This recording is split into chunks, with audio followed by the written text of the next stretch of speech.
La place de la femme en matière foncière, elle est large. Maintenant, si je prends spécifiquement la femme qui évolue dans la pêche artisanale, elle en a besoin parce qu'on se sert du foncier pour nos espaces de débarquement, pour créer les magasins de stockage. On sait que dans la vie pratique, les femmes ont des difficultés d'accès au foncier, notamment les femmes qui sont dans la transformation des fruits de mer et les femmes pêcheurs, parce qu'ils pensent qu'ils sont des activités qui sont un peu loin des questions foncières, alors que quand on prend la question foncière de manière holistique, on verra qu'effectivement, que ce soit la femme agricultrice, la femme pêcheur, mais aussi la femme éleveur, elles ont tous besoin d'accéder au foncier. Le foncier constitue leur premier facteur de production.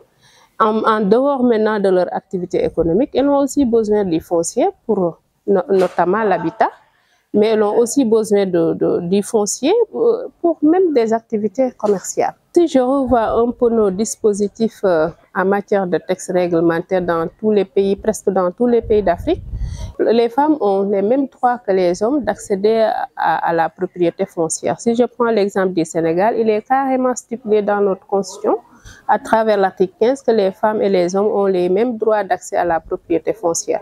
Mais la difficulté qui se pose, c'est au niveau des pratiques, parce qu'en général, les règles coutumières priment sur le droit positif.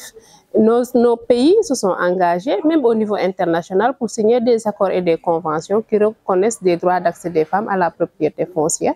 Et même en Afrique, les chefs d'État africains, tout récemment, en 2015, ils ont pris des engagements d'accorder 30% des terres documentées aux femmes, mais la difficulté principale repose dans la pratique foncière. Surtout sur les questions liées à l'héritage, on applique le plus souvent les règles traditionnelles qui ne laissent pas de grande place à la femme. Alors que, mais dans le droit positif, en matière d'héritage, les épouses et les filles ont des droits d'héritage sur le foncier laissé par l'époux ou le foncier laissé par le parent.